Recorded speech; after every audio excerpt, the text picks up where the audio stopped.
Hola, buenas tardes. Mi nombre es Daniela Albarrán. Yo soy licenciada en Letras Latinoamericanas por la Universidad Autónoma del Estado de México y actualmente estoy eh, haciendo una maestría en la misma institución.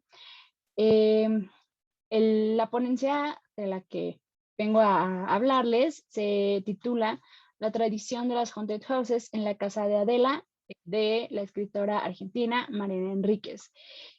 Este trabajo que les voy a comentar es parte de un trabajo mayor, que es mi tesis de licenciatura, que se titulaba, o bueno, se titula Unheimlich y Outsiders, hacia la instauración de un nuevo orden normativo en 5 cuentos de las cosas que perdimos en el fuego, de Mariana Enríquez.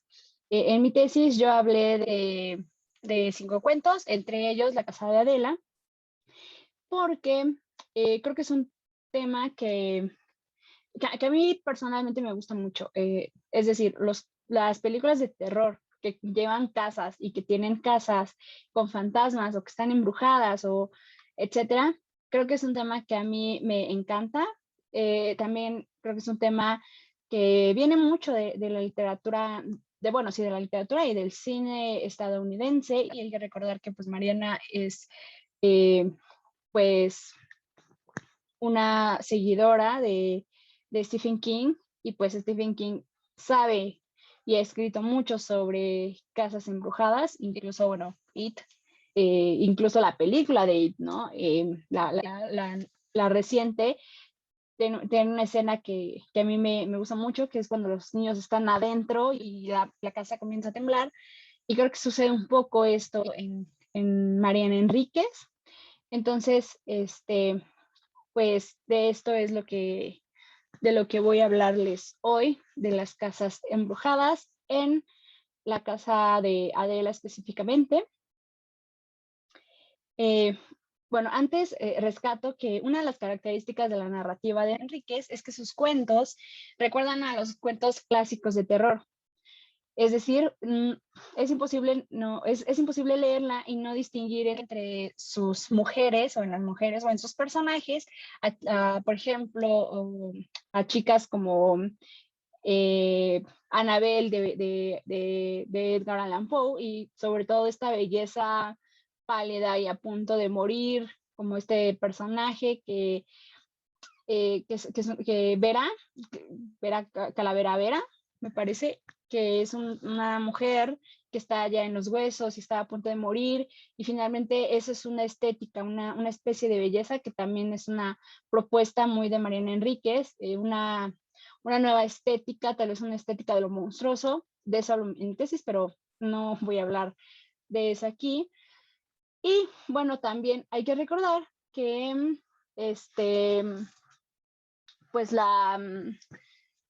el epígrafe de las cosas que perdimos en el fuego es de Cumbres Borrascosas, que también es una de mis novelas favoritas, y pues también ahí tenemos una casa embrujada, una casa siniestra, una casa que viene de estos, pues como de esta generación, ¿no? Bueno, de esta tradición de casas embrujadas, donde hay fantasmas, etcétera. Entonces, eso es una de las cosas que más me llaman la atención de Mariana, porque creo que en ella, o sobre todo en este compendio de cuentos, recoge la tradición y también una parte, me parece también muy innovadora, ¿no? O sea, sus cuentos eh, son, provienen de una tradición clásica, de terror clásico, pero ella le da una vuelta de tuerca y está hablando de un terror latinoamericano, de un terror muy cercano también, de un terror que está pues literal a la vuelta de la esquina: pobreza, brujería, santería, mmm, todos estos temas que ella pues nos está hablando.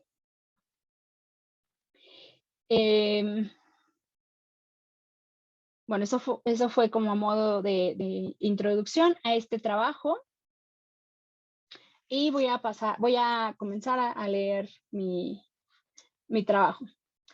El espacio narrativo en el cuento de la casa de Adela es vital.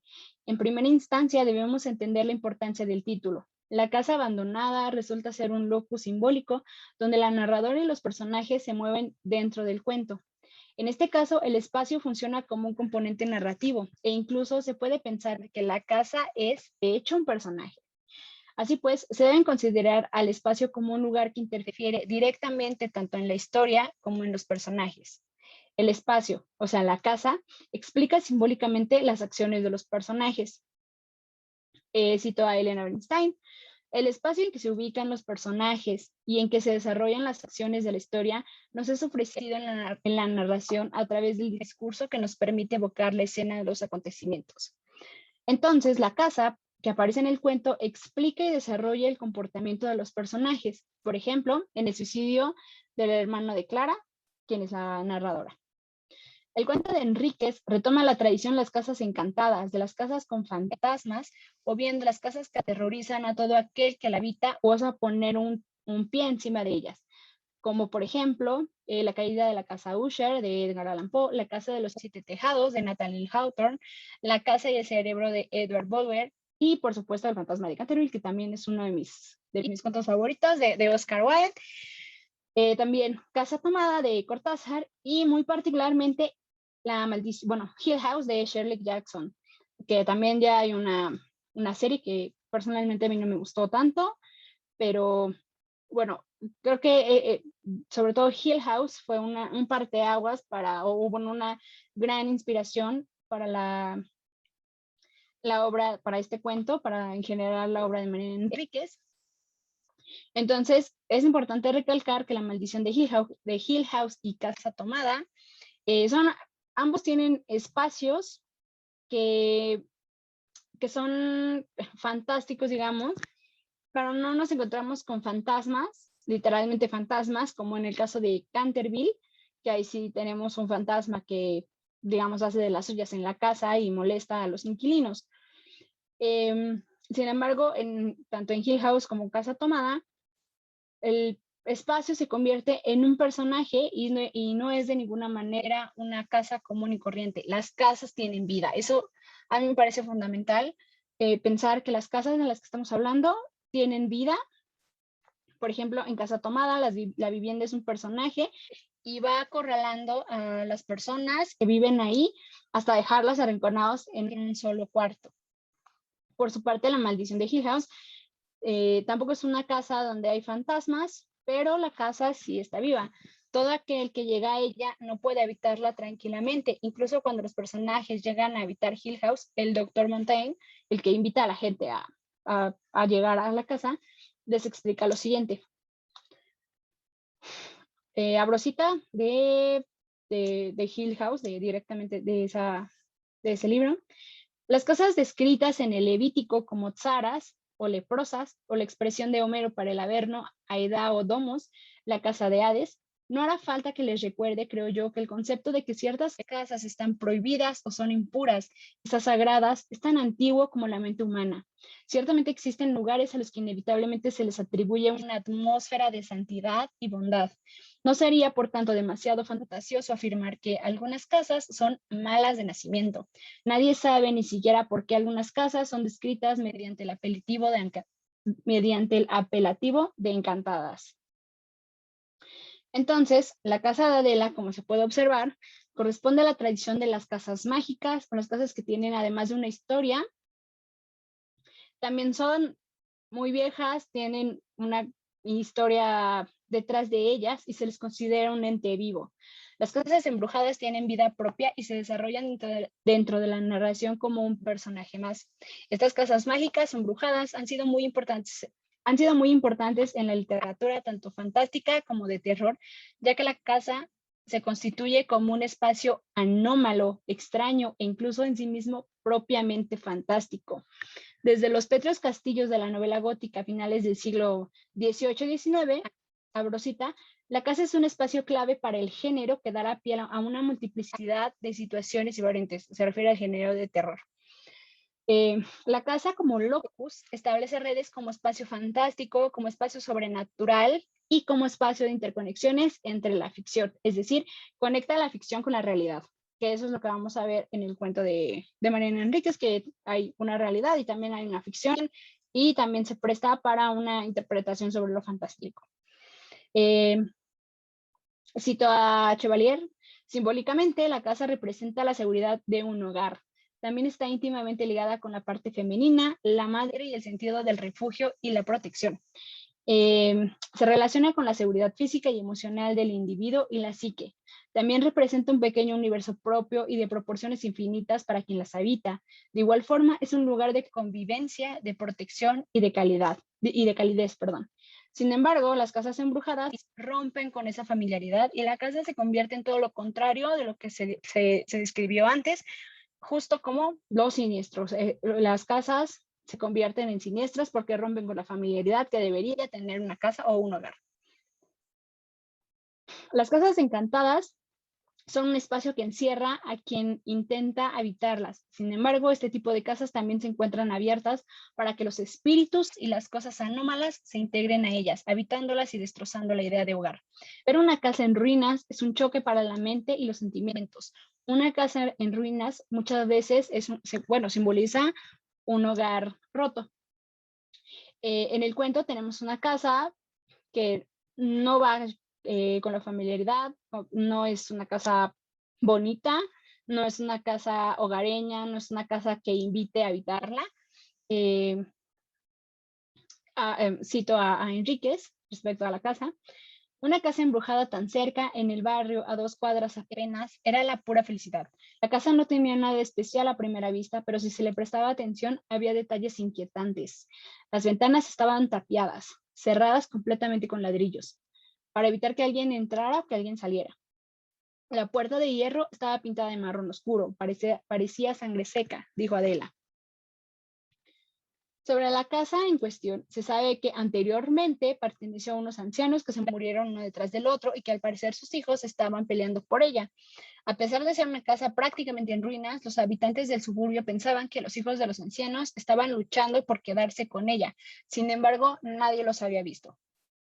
Abro cita de Enríquez: muchos se acordaban de los viejitos. Eran rusos o lituanos, muy amables, muy callados. ¿Y los hijos? Algunos decían que peleaban por la herencia, otros que no visitaban a sus padres, ni siquiera cuando se enfermaron. Nadie los había visto, nunca. Los hijos, si existían, eran un misterio. Aunque nadie había visto aunque nadie había visto ni a los hijos ni albañiles o personas que se encargaran de ella, la casa presentaba algunos signos de que alguien le hacía cambios. Por ejemplo, las ventanas que fueron cubiertas con ladrillos y el césped siempre estaba cortado, pero nadie vio que alguien se acercara a la casa a cortar el césped o hiciera trabajos en ella. Sin embargo, la casa se conservaba, si no intacta por el paso inquebrantable del tiempo, presentaba detalles que, si bien a simple vista podrían no ser importantes, recalcan la idea de que la casa es un ser o un ente vivo.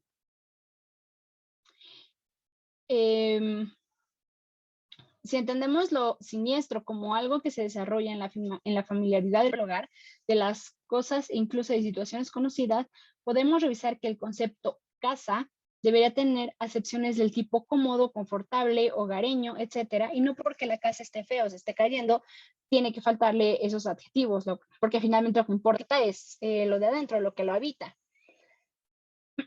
Sin embargo, la casa rompe con todos esos adjetivos de familiaridad y comodidad, porque la casa es un lugar siniestro. Cuando digo siniestro me refiero un poco al término unheimlich de Freud. Todos los personajes saben que algo habita ahí dentro porque se puede presentir, nadie lo ve pero lo presiente, pero no saben qué es. Incluso la mamá de Clara y su hermano presienten algo maligno cuando están cerca del inmueble. Abro cita de Mariana: me gustaba especialmente las historias sobre la casa abandonada. Incluso sé cuándo comenzó la obsesión. Fue culpa de mi madre. Una tarde, después de la escuela, mi hermano y yo la acompañamos hasta el supermercado. Ella apuró el paso cuando pasamos frente a la casa abandonada que estaba a media cuadra del negocio. Soy más tonta. Me da miedo esa casa. No me hagan caso. Trataba de tranquilizarlos, de portarse como una adulta, como una madre. ¿Por qué?, dijo Pablo. Por nada, porque está abandonada. Y no hagas caso, hijo. Decime, dale. Me da miedo que se esconda alguien dentro, un ladrón, cualquier cosa. La madre de la narradora ha vivido varios años cerca de la casa abandonada. Sabe que contiene algo maligno, no sabe qué es ni quién, no sabe de dónde proviene ese miedo, o si lo sabe, no se lo quiere contar a sus hijos, pero presiente que hay algo malo en esas paredes que se antojan a punto de derrumbarse. La casa es el lugar y el tema perfecto para que la imaginación de los personajes inventen muchas historias, y eso a los niños les repele, pero a la vez les fascina. Le tienen miedo, pero también desean entrar y ver lo que se van a encontrar. Un punto importante es que estamos frente a personajes que son niños. Eso quiere decir que tienen una imaginación mucho más vivida que la de los adultos. No obstante, la madre de Clara, como vimos antes en la cita anterior, le teme a la casa, y los personajes están susceptibles a ver cosas que tal vez no están ahí, más si se contempla que los niños estuvieron viendo películas de terror. Desde que Adela y Pablo empezaron a ver las películas de terror, seguido de que la madre les metió la idea de que la casa abandonada tenía algo malvado, los niños comenzaron a interesarse por ella hasta el punto de que comenzaron a contarse historias de terror donde la casa era la protagonista. Rosita, de Mariana, me gustaban especialmente las historias sobre la casa abandonada. Incluso sé cuándo empezó la obsesión. La obsesión empieza cuando su mamá les mete la idea, pero después los personajes están susceptibles gracias a la casa abandonada, las historias y películas de terror que estuvieron viendo.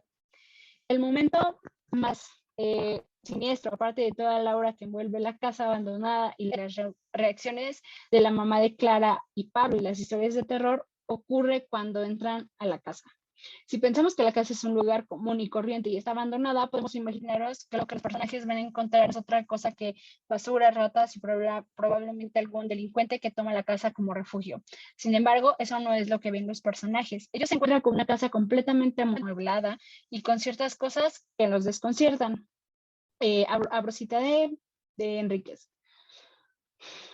Recuerdo que caminamos de la mano bajo esa luminosidad parecía eléctrica, aunque en el techo, donde debería haber lámparas, solo había cables viejos, pasando de los huecos como ramas secas. Parecía la luz del sol. La casa no parecía rara por dentro. En el pequeño hall de entrada estaba la mesa del teléfono. La casa se sentía más grande de lo que parecía desde fuera y zumbaba como si vivieran colones de bichos ocultos detrás de la pintura de las paredes. La sala siguiente, el living, tenía sillones sucios de color mostaza, agrisados por el polvo. Contra la pared se apilaban estantes de vidrio. Estaban muy limpios y llenos de pequeños adornos, tan pequeños que tuvimos que acercarnos para verlos. Al principio no supe qué estaba viendo. Eran objetos chiquitísimos, de un blanco amarillento con forma semicircular. Algunos eran redondeados, otros más puntiagudos. No quise tocarlos. Son uñas, dijo Pablo. En el siguiente estante, el de más arriba, había dientes, muelas con plomo negro en el centro, como las de mi papá, que las tenía arregladas, incisivos como las que me molestaban cuando empecé a usar aparatos, un libro de medicina de hojas brillantes abierto en el suelo, un espejo colgado cerca del techo. ¿Quién podía reflejarse ahí? Una pila de ropa blanca. Cierro cita. La descripción de la casa hecha por Clara nos da ciertas pistas. En primer lugar, la casa no estaba del todo abandonada. Si estuviera abandonada, los delincuentes se hubiesen dedicado a saquearla, y si no la hubiesen saqueado, entonces sí presentaría rasgos de haber sido abandonada por muchos años. Sin embargo, Clara nos explica que su hall o su recibidor no era demasiado diferente al suyo, e incluso hay un teléfono. Y hay varios aspectos que hacen ver al lector que la casa no se encontraba, al menos por dentro, en condiciones deplorables.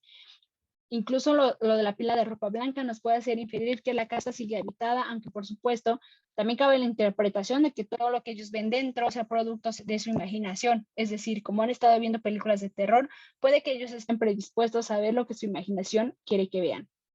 Es imposible pasar de largo la descripción de la casa que nos ofrece Clara, no solo porque nos da pistas de que la casa sigue habitada, sino porque también nos hace pensar que los habitantes de la casa están practicando rituales o bien practican brujería o algo por el estilo.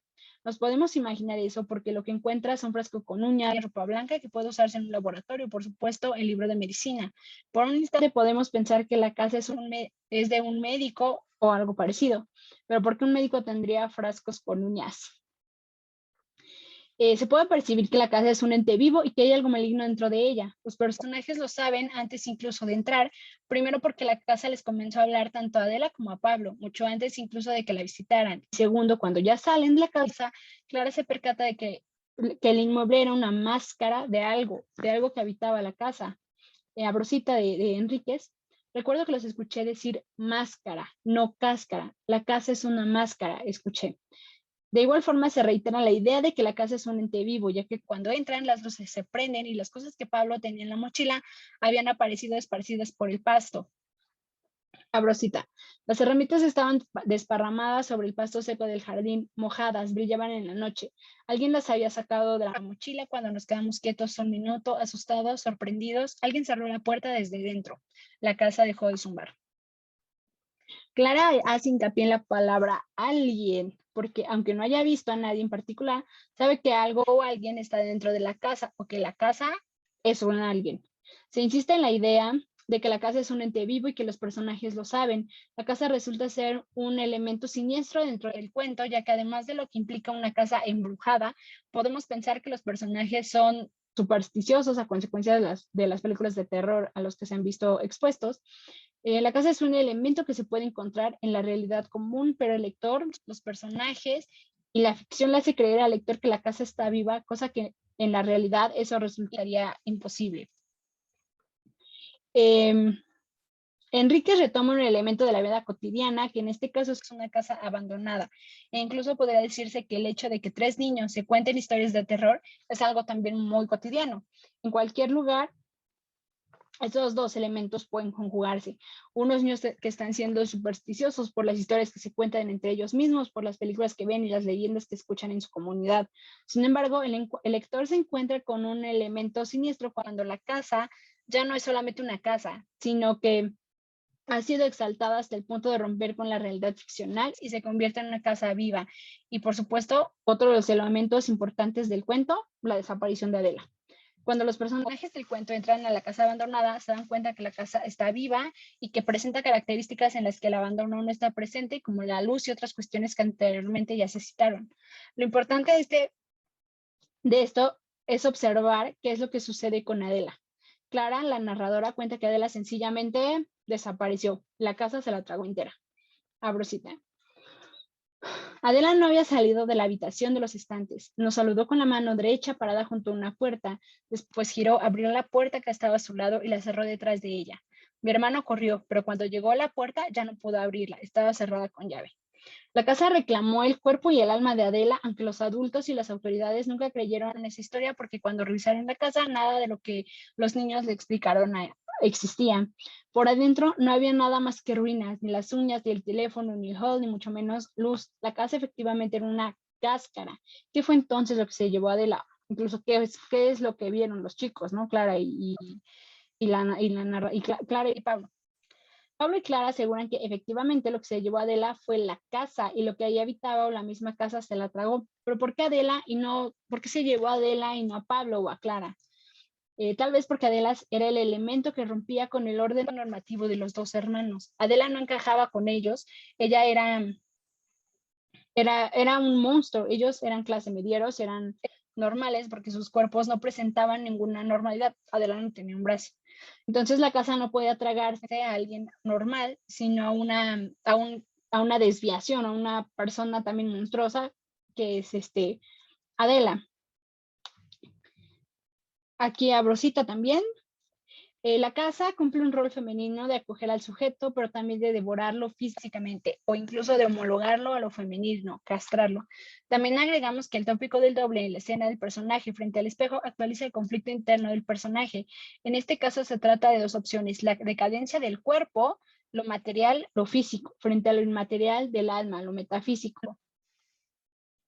Aquí el espacio cerrado a la casa, asociado a la protección, se ve trastocado para convertirse en espacio de protección y de muerte del sujeto. La casa entonces cumple con su cometido en su calidad de casa embrujada. Se traga a uno de sus visitantes, que por cierto también, como ya dije, es monstruoso. Devora a Adela porque es tal vez la única manera de mantener el orden normativo. Se traga al personaje que presenta decadencia y monstruosidad corpórea y no a los otros que son normales. Con la desaparición de Adela, el orden trastocado llega a su punto máximo. La casa debería ser una casa abandonada solamente. La cáscara del hogar se ve completamente rota. La casa no es un hogar, también devora y ya no regresa a lo que se devoró. En este punto, los personajes se ven chocados con la lógica de sus padres y las autoridades. La realidad de los niños no es la misma que la de los adultos. Ellos no pueden creer que Adela se la haya tragado la casa. Sencillamente la lógica O sea, no conciben que una casa que desde su perspectiva, desde su perspectiva adultocéntrica, es algo inanimado y no puede tragarse a una persona.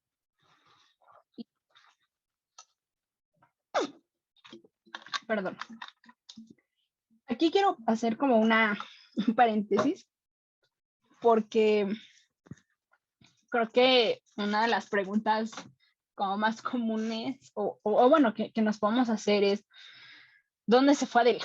¿No? O sea, ¿qué pasó con Adela? O incluso, ¿qué le pasó al brazo de Adela? Si nos quedamos solo con esta lectura, o sea, con la lectura del cuento nada más, pues podemos darle una lectura fantástica, porque no necesitamos saber en realidad qué pasó con Adela, o sea, solo desapareció y ya. Pero una de las cosas más padres que tiene Mariana Enríquez, siento yo, es el pretexto de su literatura, la relación que tienen sus textos entre sí. Y, por ejemplo, en nuestra parte de noche, que es pues, libro que seguramente muchos han leído ya, pues nos dice, ¿no? Por ejemplo, al inicio nos dice que Adela, en la oscuridad fue lo que se llevó su brazo. La oscuridad, que es una metáfora de la dictadura, como sabemos, Mariana Enríquez es una escritora de la postdictadura, y en general, todo o gran parte de su obra, pues está ahí la parte de la dictadura. Otra lectura que también podríamos darle a la desaparición de Adela tiene que ver un poco con su libro Los chicos que vuelven, que son todos estos niños que desaparecieron en la dictadura, porque durante esta época histórica, pues muchos, los niños les eran arrebatados a sus padres y sus padres eran enviados a centros donde los torturaban, los mataban, etcétera, sobre todo si eran intelectuales, artistas o ese tipo como de personas. Entonces, una lectura sería que Adela pues se la llevó la dictadura, que es justamente la lectura que se puede hacer desde nuestra parte de noche, porque sí hay un fragmento donde dice que la oscuridad es quien se llevó el brazo de Adela, ¿no? No el perro, no la historia, no la historia que ella misma se cuenta para encontrarle una explicación a esto, ¿no? También en este libro nos cuenta qué fue lo que pasó con Adela un poco, y pues sí, les voy a leer unos fragmentos que me parecen esclarecedores para este texto, sobre todo en respecto a la desaparición de Adela, uno que está en la página 500, por si alguien quiere buscar la cita. Dice: una niña que llamó la atención de la prensa porque le faltaba un brazo. Nunca se supo si era un defecto congénito o producto de un accidente. La situación había sido resultado de un juego que se volvió macabro. La nena y sus amigos entraron en una casa del barrio que estaba abandonada. Una travesura. Aquí seguimos viendo un poco como el adultocentrismo, porque también hay mucho adultocentrismo en este cuento, sigue como descartando la historia de los niños y la historia de que pues se la tragó la casa, ¿no? O sea, no, ellos, los adultos siempre quieren encontrar una explicación lógica, un secuestro, algo, pero no conciben que una casa se haya robado o que se haya tragado a la niña, como es justo la explicación de Pablo y de Clara. Bueno, aquí solo sale Pablo. Más adelante también dice: hasta el día de hoy no hay sospechosos ni pistas sobre quién se llevó a Adela Álvarez, si es que se la llevó a alguien. Entonces, pues sigue habiendo esta parte como de duda, quién se llevó a Adela, se la tragó la casa, la secuestraron, etcétera. Y esta parte también me parece muy interesante porque ahorita les leí lo que los niños veían en la casa, ¿no? Las uñas, la luz, el juego del teléfono, etcétera. Pero cuando los policías entran a ver la casa y a buscar a Adela, encuentran algo completamente distinto a lo que la narradora nos está contando. Dice, cuando los policías ingresaron, se encontraron con que la pared que separaba el comedor de la habitación había sido derrumbada. También las paredes del baño que estaba a la vista. Los montones de escombros permanecían adentro y apenas una parte se acumulaba en el pequeño patio del fondo. La casa se vende como terreno, está en ruinas.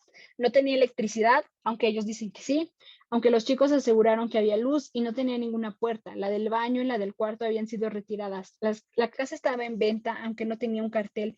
Una inmobiliaria la ofrecía en privado y le pertenecía a la familia Ordóñez. El hijo de los dueños también declaró, pero sus dichos son irrelevantes. Hacía años que no pasaba siquiera por Buenos Aires. Él y su hermana habían migrado por cuestiones de negocio a Córdoba. Después de la muerte de la madre, habían puesto la casa en venta. No había motivos de sospecha. Tenían una coartada imbatible. O sea, no había como forma de que alguien se hubiera llevado a Adela.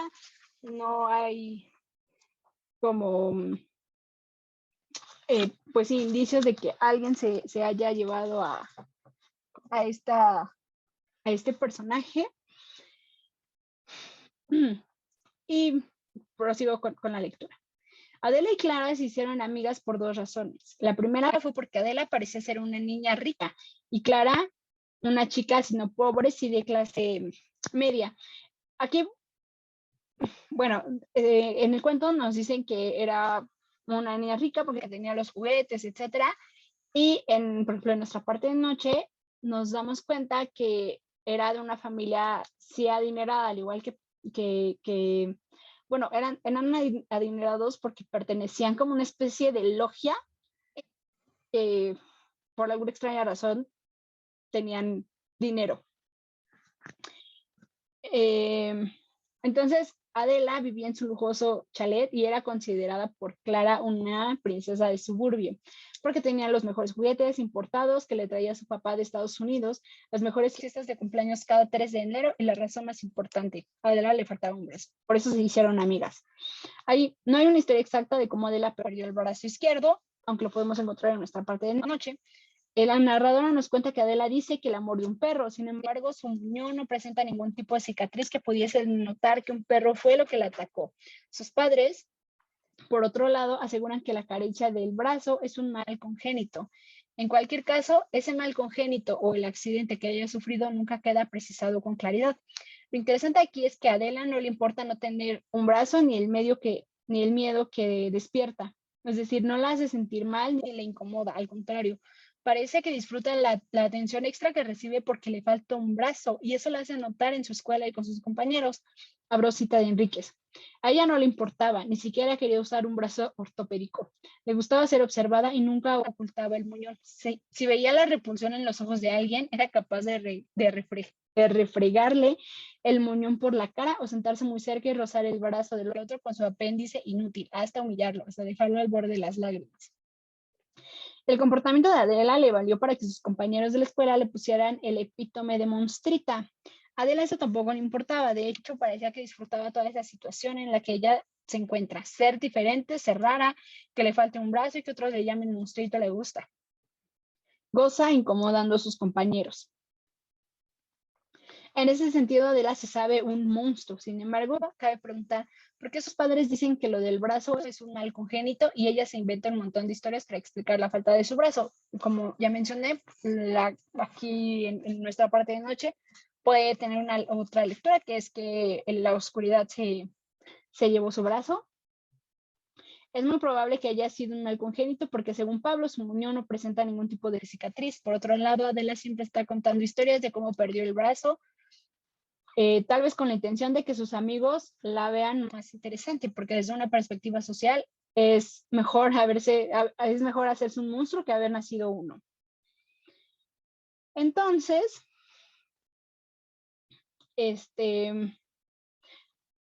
Adela es la única que logra poner sus propias reglas sobre la monstruosidad que ella sabe que tiene.